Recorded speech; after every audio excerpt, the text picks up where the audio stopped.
Detroit Lions seem to have, two Butterfinger receivers, according to this statistic. So this is just somebody's statistic. A drop is subjective. But apparently J-Mo led the league with 12 drops, and St.Brown was not too far behind with 10 drops. And we remember, St.Brown, that was uncharacteristic of him this year. But the rumor is he was dealing with an injury. It was like right after that Washington game where people blamed him doing the Trump dance for him dropping a ball. But I'm pretty sure he was dealing with an injury. And he just went on a barrage of drops. And it's, for the most part, Dan Campbell spoke on J-Mo, said he'd never probably be a short-handed receiver. And most of those guys that's built like J-Mo, that's deep threats, think about it. Like, Steve Smith, is an anomaly, real strong across the middle, but most of those guys built like him. You just want them to be able to track that ball down the field, you know what I'm saying? But even Randy Moss, you know what I'm saying? He had great hands, but Randy really wasn't going over that middle like that. But in general, that's just going to be what it is. It's uncharacteristic of St.Brown, but like I said, I think it was injuries. And the Lions was just off this year. After that loss to the Commanders, after that, the brutality of that season, the brutality of their practices, what is under fire right now. And we've been talking about it for the last couple of years. A lot of these guys starting to break down. Could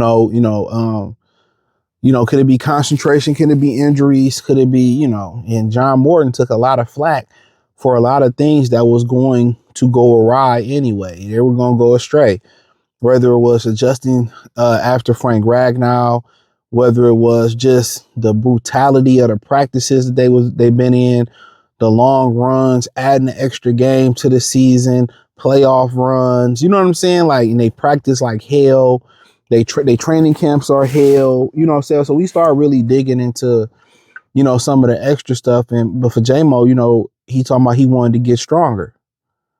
He wanted to get stronger, and being stronger, your hands going to get stronger, he going to be stronger, stronger in traffic. And people, talk about, well, he struggled with, he struggled with, John Morton. I think John Morton got a lot of flack that he didn't deserve.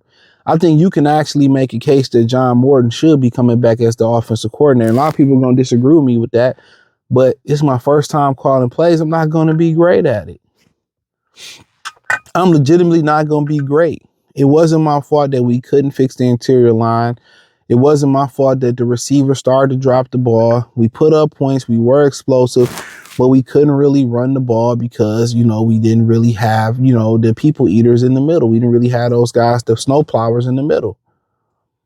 Then you have all these Sam Laporta go down and St.Brown dropping ball. Well, that was after he took over, but Dan Campbell took over. But to be in reality, when you look at it, bro, it's crazy the world we live in as far as how people expect you to be able to transition into a job and it's your first time doing it. Or even if we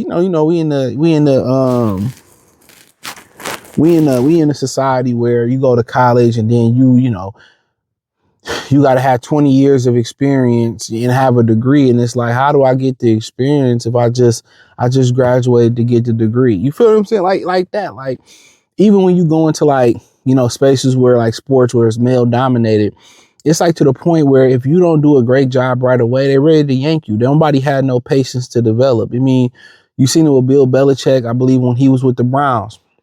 It's no patience. You see it with Jerome Mayo with the Patriots, no patience. Minnesota Vikings just fired their GM, no patience. And maybe they fired him off the strength of him making that decision about Sam Darnold. Maybe that was his decision and his decision alone. I'm strictly speculating, right? But they don't give anybody, you don't have no time to make an impact. You don't have no time to adjust. You don't have no time to get your feet wet. It's like, man, you get one or two strikes. You don't even get the 3 strikes. And then we yanking you. Yeah, that's how I just feel like nobody really gets a chance. Oh, he ain't doing this. Get rid of him. It's like, damn. Then you end up getting guys like, Bill Belichick should have been the first ball in Hall of Fame. I don't give a shit about Spygate. Should have been a first round Hall of Famer, you know, surf battle Hall of Famer. You know what I'm saying? You know, Geno Smith, Sam Darnold, you know, Brett Favre, they got rid of him really quick in Atlanta. And look, Atlanta would have kept him in the 90s. Maybe Deion and Andre Rison and them would have got a Super Bowl. You know, the shit be get funny, bro.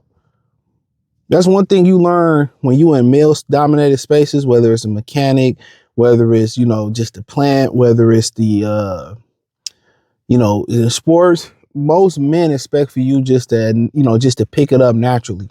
Some people, it take them a little bit more time to pick it up, you know, and then when they got it, they got it.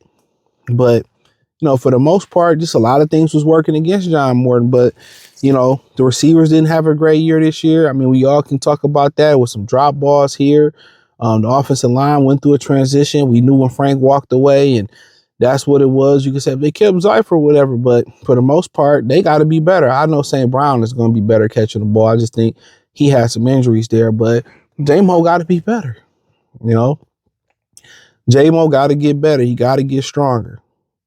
And under Ben Johnson wasn't a big fan of J-Mo neither. He refused to pay him. But the Butterfinger wide receiver crew of the Detroit Lions, they got to figure that out.